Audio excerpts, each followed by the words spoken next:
Fraunces Tavern has an extraordinary place in American history. It's where the Sons of Liberty met.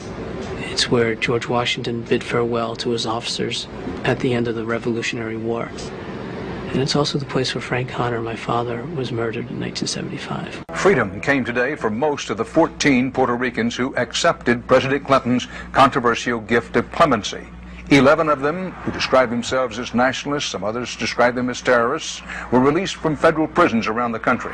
It made no sense. These people claimed responsibility for about 130 bombings in the U.S. As you said, one of them was the Fraunces Tavern bombing, where they killed 4 people, including my father. I mean, at sentencing, they threatened to kill the judge. He forgot to mention that. I interviewed with someone from BBC the other day, and she asked me if I was raised with hate. So...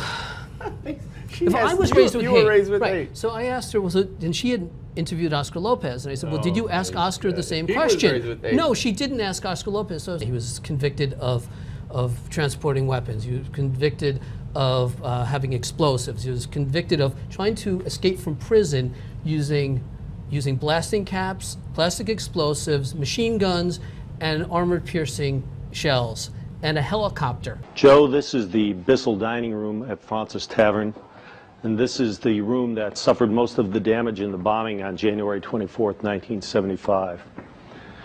The bomb was placed actually just on the opposite side of these doors. The Times reports that Holder met with the group's supporters and processed an application anyway. I'll tell you that there was the connections between the FALN, the Black Panthers, the Weather Underground, the May 19th Communist Organization are well documented. What is this obsession with allowing terrorists to go free? It's a great question. That killed your father. That killed my father and killed others. It's never been answered why he pushed these things through.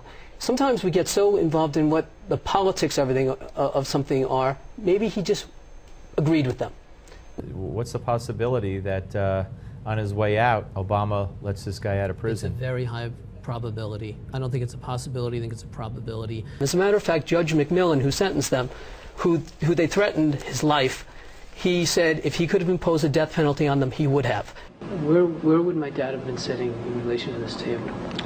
I believe your dad was sitting at the end of the table here, Joe, and would have been one of the first people hit by the blast of the bomb. These pictures, the painful memories, the American people, we will never forget. But it appears that some of our elected leaders have already forgotten. Joe Connor lost his cousin in the North Tower of the World Trade Center that day. Right. Joe also lost his father in 1975 in a terrorist attack here in New York City. Joe, this really hits home for you. Yeah, it absolutely does. You know, I work here in New York. We're connected to New York. We've been through it now twice as a family. And to think that we're now shutting down these surveillance programs and announcing it. I think that's an important part too. You know, not only are we saying that there has been surveillance, but now we're shutting it down. To me, that reeks of politics. Political correction used to be sort of a nuisance in our society. It's become a noose around our necks now. People are dying because of it. So it's hard to know if people are doing it because of complete malfeasance or incompetence. The important thing is to bring these people to justice, because it brings justice to Steve and to Chick and to Tim Finnerty and all the other 3,000 people that were killed. The museum, first of all, the museum is magnificent, and it's cavernous, it's massive, and it's such a tribute to not only that day, but to each individual who died. Valley Forge, Arlington, you know, Holocaust, you can go down the list. So I think it gives people the opportunity to buy something that they can bring home with them that helps them remember. I mean, that's what it's all about. It was part of the tradition of what happened that day, and whether he wants to deny its religious symbolism or wants to call it a religious symbol is irrelevant. It was very important to the people who were down there at the time. The first place we went to was a St. Patrick's Church in Little Italy, and the 3 of us sat and prayed.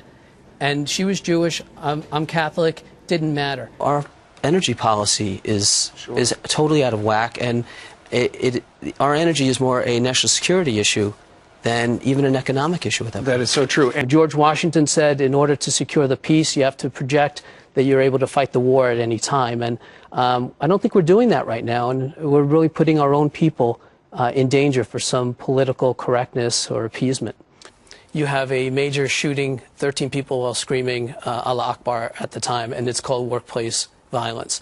They are not the victims here. The Islamic extremists perpetrated this attack. They are not victims. If anything, we've gone overboard to protect the Islamic people in this country since 9/11. So this is ridiculous. Look at that full screen. Look at there.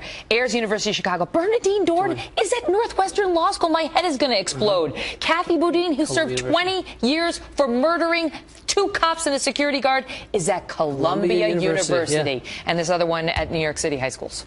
I have a son who's going to be graduating high school next year, and we're looking at colleges. I would want to know as a parent where my kid is going. If you bought food, you find out what the ingredients are. If I'm going to pay $60,000, I want to find out that we have terrorists teaching our kids. And City College wanted to honor the folks who killed your father in a terrorist attack here in New York. They had a community center named for Guillermo Morales and Asante Shakur, who was Morales was the bomb maker for the FAL, and Shakur was Joanne Chazamard, who killed Warner Forster on the New Jersey Turnpike.